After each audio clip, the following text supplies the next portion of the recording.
And even the chronic and overuse of aromatase enzyme inhibitors can result in aneurysms. This is well documented in the postmenopausal women suffering from breast cancer that take aromatase inhibitors to crush their estradiol levels. They're more likely to develop an aneurysm. Please take this to heart, guys.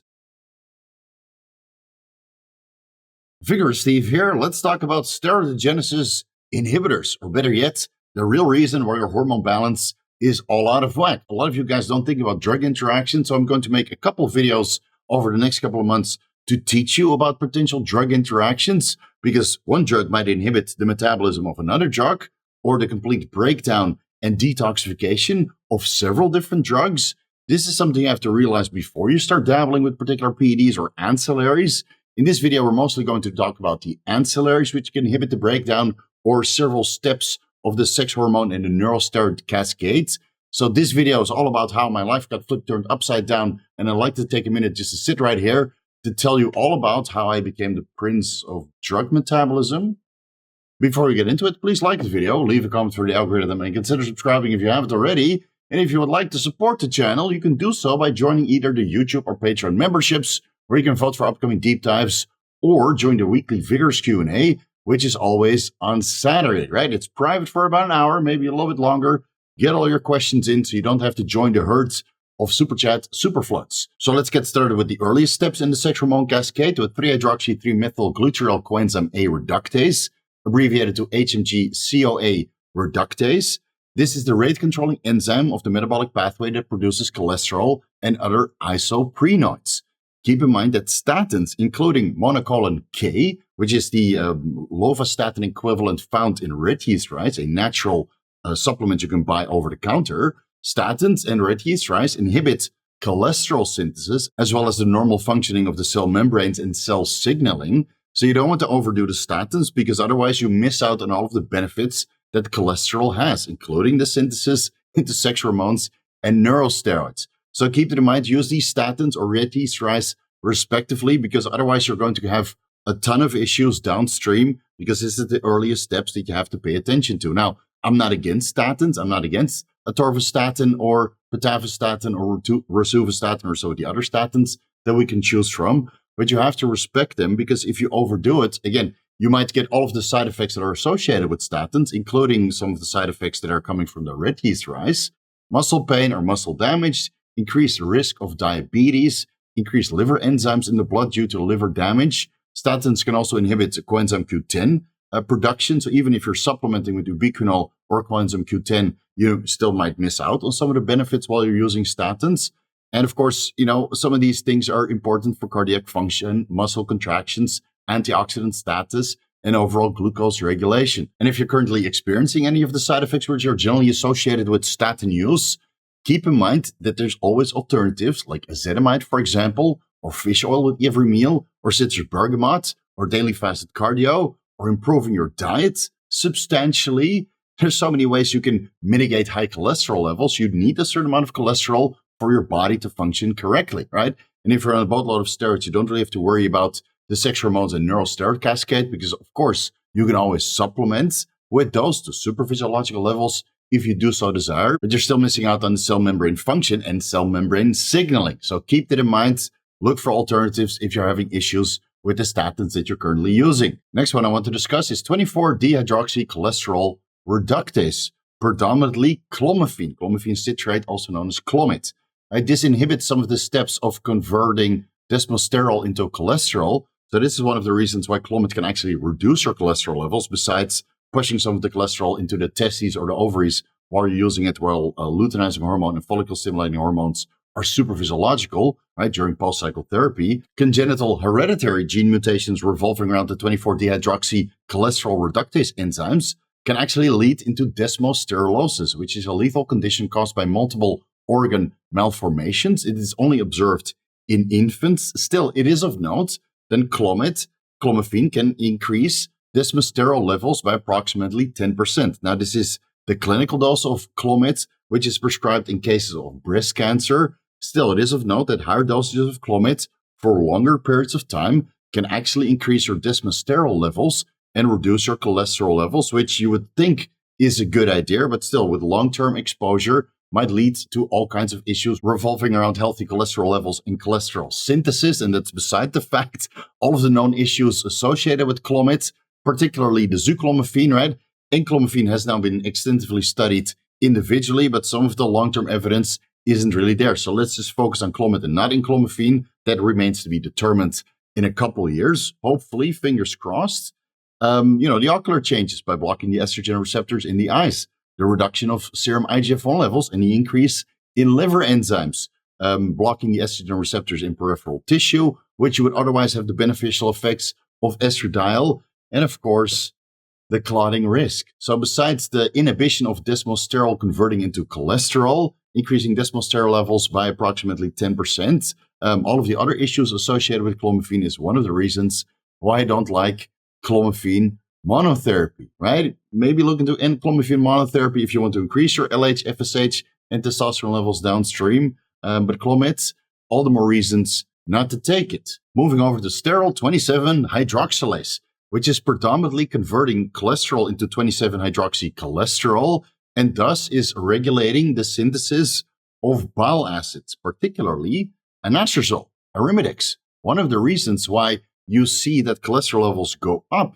with using anastrozole, Arimidex, to inhibit the aromatase enzymes, a side effect of that is that your cholesterol levels go up disproportionately to the use of aromasin exemestane. And inhibiting this with Arimidex will downstream reduce the production of bile acids. Now, you need bile acids for detoxification, right? Also including bilirubin. So if your bilirubin starts to increase, this can lead to jaundice. And you also need these bile acids to help in the breakdown of food and increase nutrient absorption, besides the excretion of metabolic waste products. Right? It might even result in constipation if you overdo it. So a severe reduction in bile acid will not lubricate the stool, and now you're mad constipated.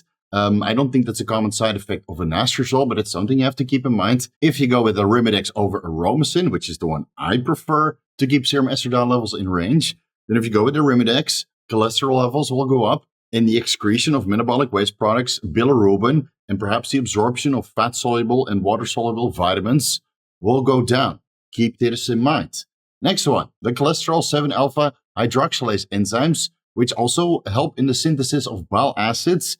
These are inhibited by Ketoconazole, Nizoral shampoo, which is an anti-androgen, antifungal, and anti-glucocorticoid medication used in the treatment of a number of fungal infections, but the topical shampoo formulations are used off-label to prevent hair loss caused by androgenetic alopecia. So whether you're using testosterone, dihydrotestosterone derivatives, or currently drug-free, Ketoconazole is usually used to improve hair growth and prevent hair loss when DHT levels are somewhat elevated, right? Of course, you can look into finasteride and dutasteride that come with a laundry list of side effects, and don't worry, we'll discuss them a little bit later on. Inhibiting bile acid synthesis with Ketoconazole, if that's a 2% or 5% shampoo formulation that you're using once per day or twice per day, eventually the Ketoconazole can go systemic, and thus the reduction of bile acids might take place, resulting in all kinds of issues with the excretion of metabolic waste products, like I mentioned earlier. Right? Keep that in mind if you're using Ketoconazole, and don't worry, Ketoconazole will come back a couple more times. So don't worry, at the end of this video, I'll include a list of all of the compounds which can inhibit multiple steps, multiple enzymes in the sex hormone and neurosteroid cascades. Stay tuned to the end so you have an overview of these compounds and all of the deleterious effects that they might potentiate with chronic and overuse, overexposure. Moving over to cholesterol side chain cleaving enzyme, also known as P450-SCC or CYP11A1. Right? This is a mitochondrial enzyme that catalyzes the conversion of cholesterol into pregnenolone. This is the first reaction that is needed for normal steroidogenesis. So besides inhibiting cholesterol and all of the issues that come along with that with the previous compounds which we discussed, this is the first enzyme that actually helps with the neurosteroid and sex hormone cascades. And the highest level of the cholesterol side chain cleavage enzyme system is found in the adrenal cortex and the corpus luteum, and it's also highly expressed in the ovaries and the testes. Keep in mind that the synthesis of pregnenolone from cholesterol happens in several different steps. They're on the screen with impronounceable names. The inhibitors are aminoglutathione, also known as cytidrine, which is commonly used by bodybuilders back in the day as an aromatase inhibitor. Nowadays, it's not really used, but I would still like to mention it here. The Canrenone, which is a Spironolactone Aldactone metabolite, also a potent inhibitor of the cholesterol side chain cleavage enzymes. Ketoconazole, again, right? Keep it in mind, make a mental note. And of course, spironolactone is also a potent inhibitor. So these, if you're using them, keep in mind that you're now inhibiting the synthesis of pregnenolone coming from cholesterol.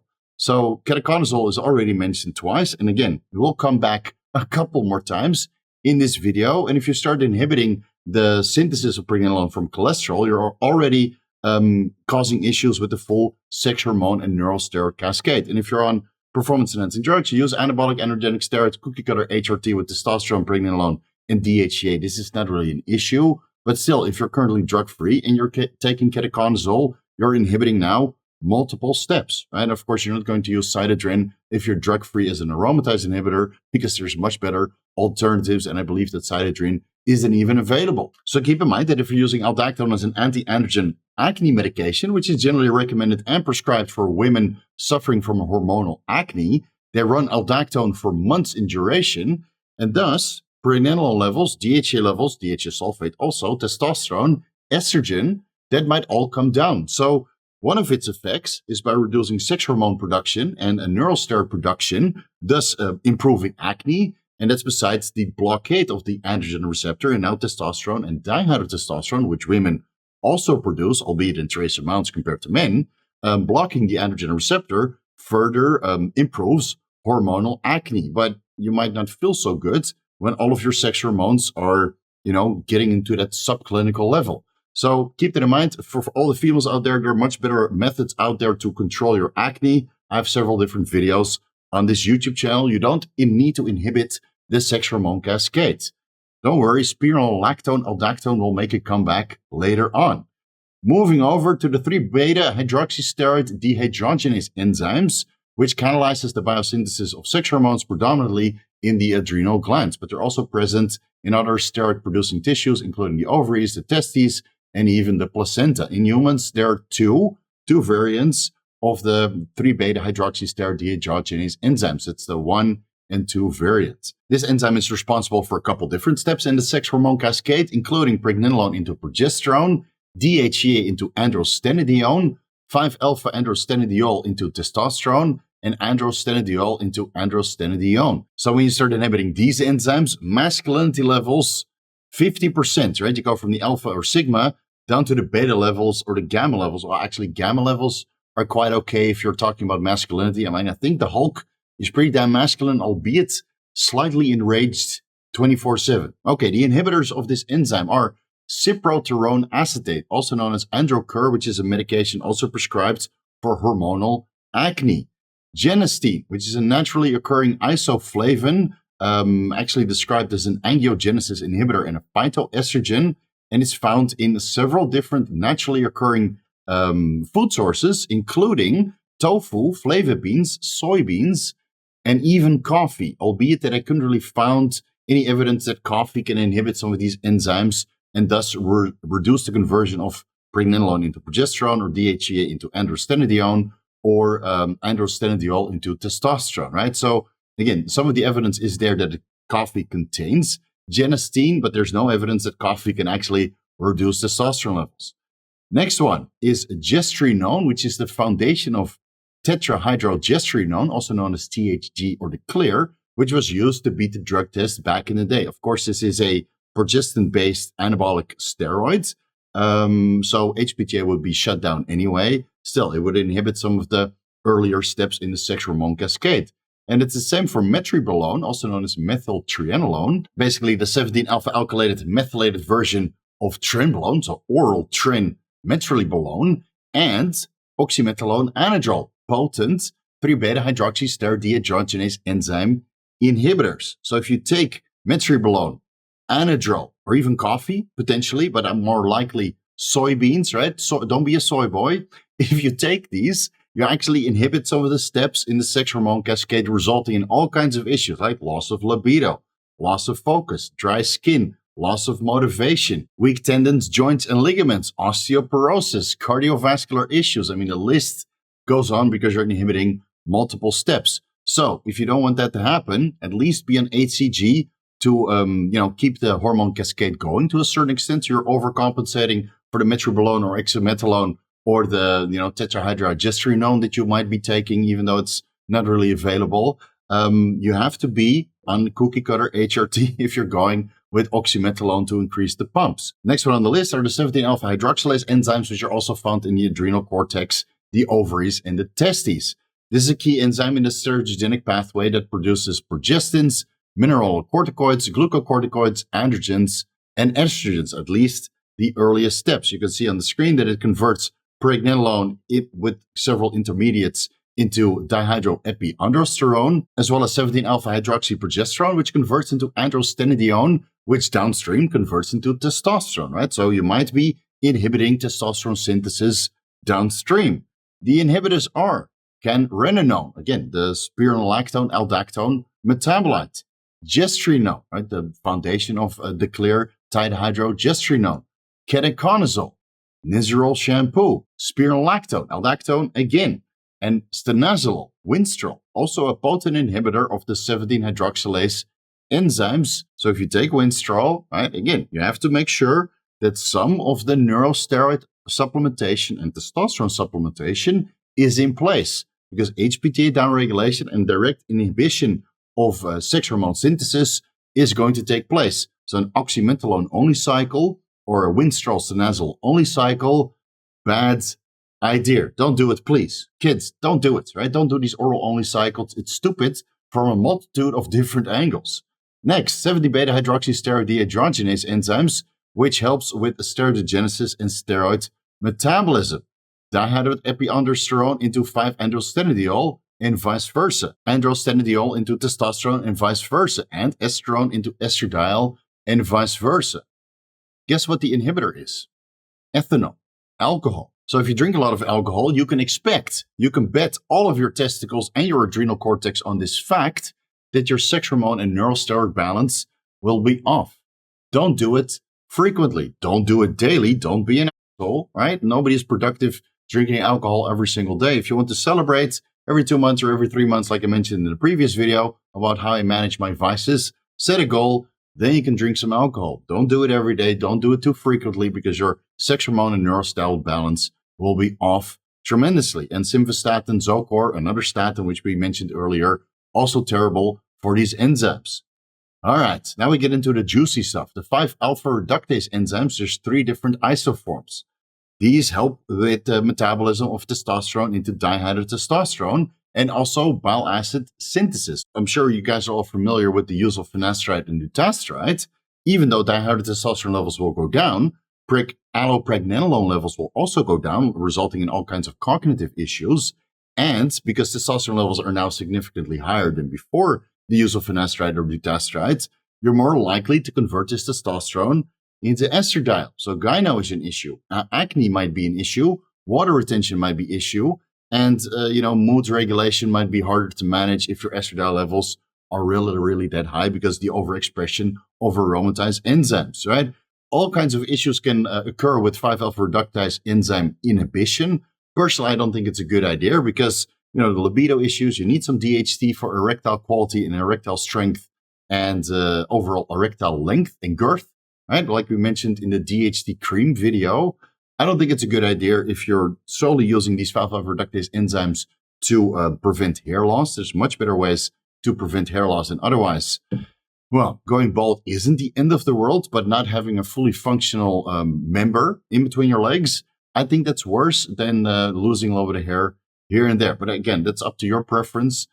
Some people have a different perspective. So most notably, the 5-alpha reductase enzymes helps in the production of allopregnanolone and isopregnanolone, as well as the conversion of androstenedione into 5-alpha, androstenedione, testosterone into 5-alpha dihydrotestosterone, DHT, nandrolone into 5-alpha dihydronandrolone, DHN, and boldenone into 5-alpha dihydroboldenone, also known as DHB, which is actually found on the black market as dihydroboldenone acetate or cypionate. Might be slightly painful injections, but some people swear by it, albeit that boldenone and dihydroboldenone might have some kidney toxic effects. But they're also very active as aromatase enzyme inhibitors, which we'll discuss a little bit later, and androstenedione into androstenone. So inhibition of all of that can occur from dutasteride, like we mentioned before. Epitestosterone can also inhibit the 5-alpha reductase enzyme. So if you start injecting that for a couple of days leading into a drug test to keep your testosterone to epitestosterone ratio within a 4-to-1 ratio and hopefully beating the drug test. But hold your horses, don't get too excited. That's assuming there's no carbon isotope ratio mass spectrometry testing taking place, which can determine if your testosterone or epitestosterone is coming from endogenous production from your testicles, basically, or exogenous sources through subcutaneous or intramuscular administrations, right? Don't get too excited. Still, epitestosterone, if you go that route in an attempt to beat the drug test, keep in mind that it can reduce 5-alpha reductase enzyme conversion of testosterone into dihydrotestosterone and some of the other pathways. So you might feel slightly off if you decide to go that extreme. Fatty acids can also inhibit 5-alpha reductase enzymes to a certain extent. You don't have to start minimizing your fatty acid intake because otherwise you might inhibit the sex hormone cascade entirely. You need healthy fatty acids for normal hormone production. Still, it's something of note that linoleic acid, monolinolein, and oleic acid can inhibit the 5-alpha reductase enzymes. Apparently, finasteride, who would have thought that can inhibit the 5-alpha reductase enzymes? Sulfometal extract and even vitamin B6 and zinc can inhibit these enzymes to a certain extent. So take this to heart if you suffer from libido issues or gyno or all kinds of issues related to low DHT levels and high estradiol levels, right? Low motivation, inability to focus, dry skin, etc., etc., etc. This can all be caused by some of the compounds that you're taking that can inhibit the 5-alpha reductase enzymes. And since they contribute to bile acid synthesis, another reason to look into what you're taking, because you might get constipation, reduced excretion of metabolic waste products, impaired nutrient absorption, etc., etc. Keep this in mind. The last one I want to discuss is the aromatase enzymes. Now, of course, aromatase is the enzyme responsible for the aromatization of androgens into estrogens. Can be found in many different tissues, including the gonads, the brain, adipose tissue, the placenta, blood vessels, where it helps with endothelial function, the skin and bone, and also tissues of the endometriosis, the uterine fibroids, breast cancer, and endometrial cancer. And of course, aromatase inhibitors were initially prescribed for postmenopausal women suffering from various estrogen-positive cancers. Postmenopausal women have a downregulated hypothalamic pituitary ovarian axis, where they no longer produce a decent amount of estrogens by themselves. And the estrogens, the estradiol that they do produce, is actually coming from testosterone, which is coming from the neurosteroid cascade. So they use aromatase inhibitors to inhibit that step in the conversion of testosterone into estradiol, allowing them to go into a remission when they suffer from estrogen-positive cancers. Men use it, of course, for supraphysiological levels of exogenous testosterone, inhibiting the conversion of testosterone into estradiol to a certain extent, allowing their estradiol levels to get to the top of the range, but not too supraphysiological, resulting into gynecomastia, libido issues, etc. Still, if you overdo it, you also get low libido. You also get issues with your joints and cardiovascular conditions later on in life. And even the chronic and overuse of aromatase enzyme inhibitors can result in aneurysms. This is well documented in the postmenopausal women suffering from breast cancer that take aromatase inhibitors to crush their estradiol levels. They're more likely to develop an aneurysm. Please take this to heart, guys. The aromatase enzymes convert androstenedione into esterone, nandrolone into estradiol. Yes, nandrolone is a metabolic intermediate in the synthesis of testosterone into estradiol. And if you take exogenous nandrolone, it seems to catalyze the conversion. Methendienone, dianabol, into methyl estradiol. Methyl testosterone into methyl estradiol.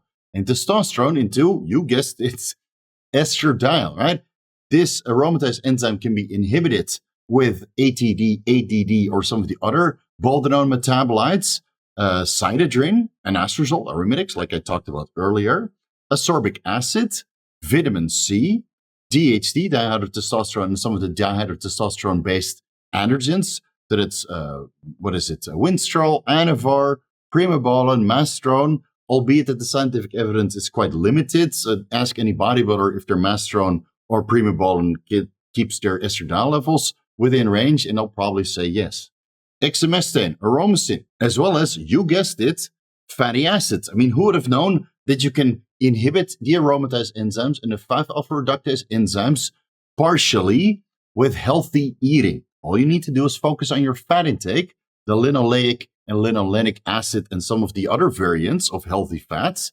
If you focus on that, the overexpression, the overconversion of testosterone into dihydrotestosterone or testosterone into estradiol can be kept in check. Not to the point that you get morbidly obese, of course, because aromatase enzymes are highly expressed in adipose tissue. So keep that in mind. Also is inhibited by flavonoids, including epigenin, chrysin, EGCG, which is found in green tea, hesperidin, naringenin, right, found in grapefruit and grapefruit juice, and some of the acrylamide supplements can actually inhibit the conversion of testosterone into some of its metabolites. Very potent cytochrome P453A4 enzyme inhibitors, but I can make a separate video talking about that. It will be an hour in duration, I'm sure. And quercetin, ketoconazole. Again, so besides blocking the androgen receptor, it can also inhibit the conversion of testosterone into estradiol, and thus risk gynecomastia formation even worse if you're combining ketoconazole with finasteride. Now, again, these can also inhibit the metabolism of finasteride. So now, if you stop the finasteride with libido issues and you keep using the ketoconazole, then the metabolism of finasteride is longer lasting, and thus the conversion of testosterone into dihydrotestosterone will take longer to recover. I talked about this extensively in the post-finasteride syndrome video. I'll link it at the end of this one. Letrozole, Femera, of course, it's going to inhibit the aromatase enzymes. I mean, that's ultimately what it's designed for. Melatonin, apparently, can also reduce estradiol conversion. Nicotine, right? We talked about this many, many times in the previous videos. Norendoxaphene, which is a tamoxifen metabolite. Quinolinoids, including berberine. Stilbenoids, including resveratrol. Terpenoids, including retinol, vitamin A, delta-9 tetrahydrocannabinol, found in various cannabis products. Tretinoin, found in various anti-acne creams. Testolactone, a very potent aromatase enzyme inhibitor. Valproic acid, and zinc as well. So all of these can inhibit the aromatase enzymes to a certain extent, albeit that they might be more selective or more prominent in various tissues. Some of these might inhibit the aromatase enzymes in the brain more than in adipose tissue or endothelial tissue. So keep that in mind, right? If you're using any of these and you have issues with serum estradiol levels or low estrogen symptoms, right? Low libido, low motivation, dry skin, weak tendons, joints, and ligaments, symptoms of osteoporosis or bone pain, or severely skewed serum lipid levels, right? All related to low estradiol levels.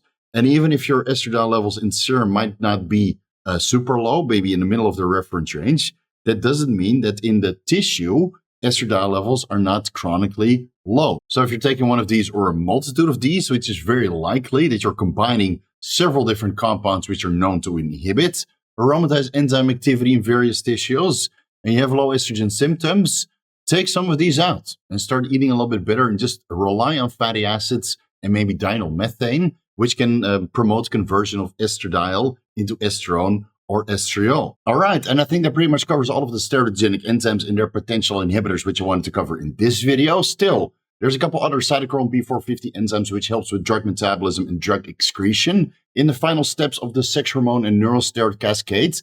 Those are the cytochrome P450 2C19 and 3A4 enzymes, CYP2C19 and CYP3A4s, which I'm sure many of you guys are familiar with. And then there's glucuronidation, where the glucuronidase enzymes attach glucuronidase to the hormones, marking them for excretion, so they can pass through the kidneys and detoxify from the body. But we'll save that for a follow-up video.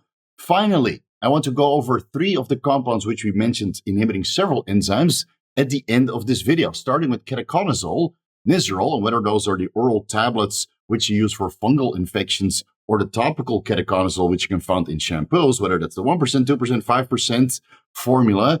With chronic Nizoral ketoconazole exposure, you're going to expect to inhibit, to a certain extent, or fully inhibit, the cholesterol 7-alpha hydroxylase enzymes, limiting the amount of bile acids that you're producing, or the cholesterol side chain cleavage enzymes, limiting the amount of pregnenolone that you're producing, or the 17-alpha hydroxylase enzymes, limiting the amount of DHEA and androstenedione that you're producing, ultimately getting converted into testosterone downstream. So that's bile acids, limited pregnenolone, limited DHA, limited androstenedione, and limited testosterone levels. So please, guys, if you're going to use ketoconazole shampoo, limit it to maybe 1 to 2%, not twice per day. Don't hammer your scalp with the ketoconazole shampoo because you're literally inhibiting several steps of the sex hormone and neurosteroid cascades, and you might feel off. Plus, you might get constipated or have limited absorption of several micronutrients, which are also required for normal hormone synthesis. Moving over to spironolactone, aldactone, and its metabolite, Canrenone. So this inhibits the cholesterol side chain cleavage enzyme. Again, limited pregnenolone production and 17-alpha hydroxylase, limited DHA, androstenedione, and potentially testosterone production downstream. An issue if you're going to use spironolactone for acne management, for example, or you want to use this temporarily to kind of get the water off by modulating the renin-angiotensin-aldosterone system. So it's a very potent anti-androgen. So I don't think it's suitable for drug-free athletes to use spironolactone in any way, shape, or form, whether that's for a contest. Of course, you're no longer drug-free in that context, or to use it as an anti-acne medication. Especially women, take heed. Don't use this. There's much better ways out there to keep your acne under control. And then the last one I want to discuss that inhibits several different enzymes, 2 of them. Anastrozole, Arimidex, inhibits the Sterol 27 hydroxylase enzymes. Again, limited bile acid production downstream. And the aromatase enzymes. Now, that's not necessarily a bad thing, albeit that, of course, you get a dose-dependent inhibition of aromatase. So if you overdo the Arimidex, which I'm sure some of you guys are familiar with, bottomed out estradiol levels, and that's not very good for your libido and for your cardiovascular health, for your neurological health, etc., etc.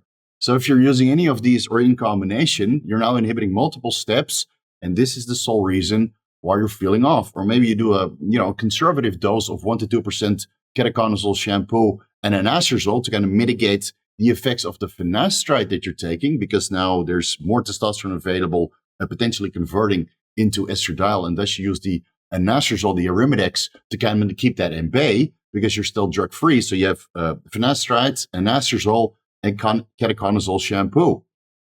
I mean, the hormonal imbalance that you're creating right there, very problematic, and the sole reason why your libido is now completely shot, right? You have all of your hair, but your penis is non-functional. So how do we get ourselves out of this mess? Like I alluded to in the post-finasteride syndrome video, most of these enzymes are dependent on a variant of nicotinamide adenine dinucleotide, whether that's the plus or the phosphorylated version or the reduced version or the reduced phosphorylated version, right? NAD plus, NADP plus, NADPH, NADH. All of these enzymes are dependent on some sort of variant of NAD. Thus, you need to make sure that you're sticking on top of your nicotinamide riboside, nicotinamide mononucleotide, supplementation, or simply go with a B100 complex if you feel that that's sufficient for adequate NAD plus levels, NADP, NADPH, NADH, if I keep forgetting that at the end. So you have to do your due diligence to make sure that these electron donors are always present for these enzymatic reactions to occur. I believe that a lot of issues nowadays are not related solely to the ancillaries that people are taking, but to a NAD plus deficiency. After I started supplementing with nicotinamide mononucleotide and NAD plus intravenously once per week, my overall quality of life, my sense of well-being, my libido, my recovery from workouts, I mean, everything is working as it's supposed to because I can donate the electrons for all of the enzymatic reactions which are occurring in the body. And I'm not taking the ancillaries which would otherwise inhibit them. So keep this in mind, give it some thought, look into NMN or NR supplementation. Some people lean more towards NR, some people lean more towards NMN, but you're going to have to figure that out by yourself through a little bit of self-experimentation. Personally, I'm siding with NMN over NR because I got a much better result with NMN at a lower dose compared to NR at a higher dose. Still worth looking into, food for thoughts. Let's leave it here. The next video is going to dive into some of the Cytochrome P450 enzymes and perhaps, if we have time, glucuronidation. Thank you guys so much for watching. You can find everything that I'm associated with down below in the YouTube description section. And if it's not there, you can always find it on my website, vigoroussteve.com. Got a ton of free articles for your reading pleasure. Bookmark that site. You won't be disappointed. Follow me on Instagram and TikTok at VigorSteve, Vigorous Crew. You guys know what to do. A friend double-wise for you guys. No inhibition of enzymatic reactions regarding my sex hormone and neurosteroid cascade, even though my DHA and DHA sulfate levels are quite low, but maybe not for long. Let's see what happens going forward. Thank you guys so much for watching, and I'll see you in the next video.